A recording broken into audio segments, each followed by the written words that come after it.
Kothagudem corporation పరిధిలో ఏదైతే అభివృద్ధి పనుల కోసం అని చెప్పి డిపిఆర్ పెట్టిలో ఆ డిపిఆర్ 1.6% అంటే 9,60,00,000 రూపాయలకు ఆ డిపిఆర్ ను పిలవడం జరిగింది.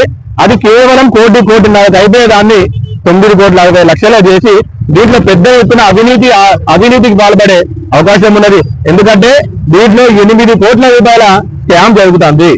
దీనికి బాధ్యత ఎవరు వహిస్తారు? దీని విషయంలో ఎమ్మెల్యే స్పందించి నేను 40 సంవత్సరాల నుంచి నీతి నిజాయితీగా రాజకీయాలు చేస్తానని గొప్పలు చెప్పడం కాదు. ఈ డిపిఆర్ విషయంలో ప్రజలకు చాలా అనుమానాలు ఉన్నాయి కాబట్టి వెంటనే దాన్ని రద్దు చేసి స్టేక్ హోల్డర్స్ మీటింగ్ ఏర్పాటు చేసి ప్రజాభిప్రాయాన్ని అన్ని పార్టీల ప్రజాభిప్రాయాన్ని తీసుకొని అప్పుడు మీరు టెండర్లు పెట్టండి. అంతేగాని 20వ తారీఖు నోటిఫికేషన్ ఇచ్చి 21వ తారీఖు టెండర్లు పిలిచేసి వాళ్ళకు అనుకూలమైన కేవలం 2 కంపెనీలే పాల్గొంటే ఇది పూర్తిగా ప్రభుత్వ నిబంధనలకు విరుద్ధంగా జరిగింది. ఎవరికైతే ముందస్తుగా కాంట్రాక్టర్లు, రాజకీయ పార్టీ నాయకులు, అధికారులు కలిసి కుమ్మకాయలో వాళ్ళు ఎవరికి రావాలనుకున్నారో వాళ్ళకు వచ్చే విధంగానే కేవలం 2 టెండర్లు వచ్చినాయి. 2 టెండర్లు వస్తే తక్షణమే వాటిని రద్దు చేయాలి. ప్రభుత్వ నిబంధనల ప్రకారము మినిమం 14 రోజులు టెండర్ కాల పరిమితి ఉండాలి. 9,60,00,000 వినియోగించే టెండర్ కు 3 రోజుల అంత అత్యవసరమైన పరిస్థితి ఏమొచ్చిందో కూడా నియోజకవర్గ ప్రజలకు శాసనసభ్యులు సమాధానం చెప్పాలి. 3 రోజులు సమయం ఇచ్చి వెంటనే వాటిని ఓపెన్ చేసి వర్క్ అలాట్మెంట్ చేసేది ఏదైతే ఉందో అది సరైన విధానం కాదు. ప్రభుత్వ అధికారులు కూడా నేను ఒక్కటే చెప్తున్నా, మీరు వచ్చే అవినీతి సొమ్ముతోటి మీ మీద కేసులు అయితే రాజకీయ నాయకులు కానీ మీరు సంపాదించిన లక్షల డబ్బులు కానీ మిమ్మల్ని కాపాడవు. న్యాయస్థానాలలో ఖచ్చితంగా మీరు నిలబడాల్సిన రోజైతే వస్తుంది.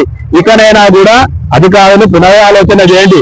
ప్రభుత్వ నియమ నిబంధనలు ఎట్లా ఉన్నాయో ఆ విధంగా మీరు టెండర్ పద్ధతిలో పోండి.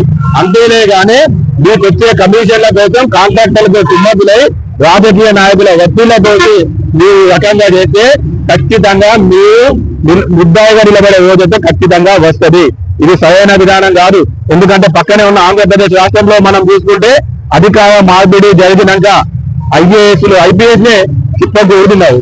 కాబట్టి అటువంటి ఉదాహరణలు మీరు కూడా చూసుకోండి. ఒకసారి మీ అవినీతి ఆరోపణలు వచ్చి మీరు జైల్లో పోతే మీ కుటుంబాలలో మీ పరిస్థితి ఎట్లుంటుందో ఒకసారి ఆలోచన చేయండి అని చెప్పి ఈ సందర్భంగా నేను వాళ్ళకి తెలియజేస్తాను. ఇప్పటికైనా కూడా ఎమ్మెల్యేకి చిత్తశుద్ధి ఉంటే వెంటనే డిపిఆర్ దాంట్లో 8 కోట్ల స్కామ్ జరిగిందన్న ఆరోపణలు ఉన్నాయి కాబట్టి ఆయన చిత్తశుద్ధి నిరూపించుకోవాలంటే వెంటనే ఆ టెండర్లను రద్దు చేయాలని చెప్పి మేము డిమాండ్ చేస్తాను. లేని ఎడల భవిష్యత్తులో కలిసి వచ్చి అన్ని రాజకీయ పార్టీలను కొత్తగూడెం జిల్లాలో కలుపుకొని పెద్ద ఎత్తున ఈ టెండర్ను రద్దయ్యే వరకు పెద్ద ఎత్తున పోరాటం చేస్తాం. ప్రభుత్వ అధికారుల మీద విజిలెన్స్ వాళ్ళకి, ఎన్ఫోర్స్మెంట్ వాళ్ళకి, అదేవిధంగా వీళ్ళ ఉన్నత అధికారులకు అవసరమైతే న్యాయస్థానాలలో కూడా కేసులు వేసి చివరి దాకా ఈ టెండర్లు రద్దేదాకా పోరాడతాము అని ఈ సందర్భంగా నేను తెలియజేస్తాను.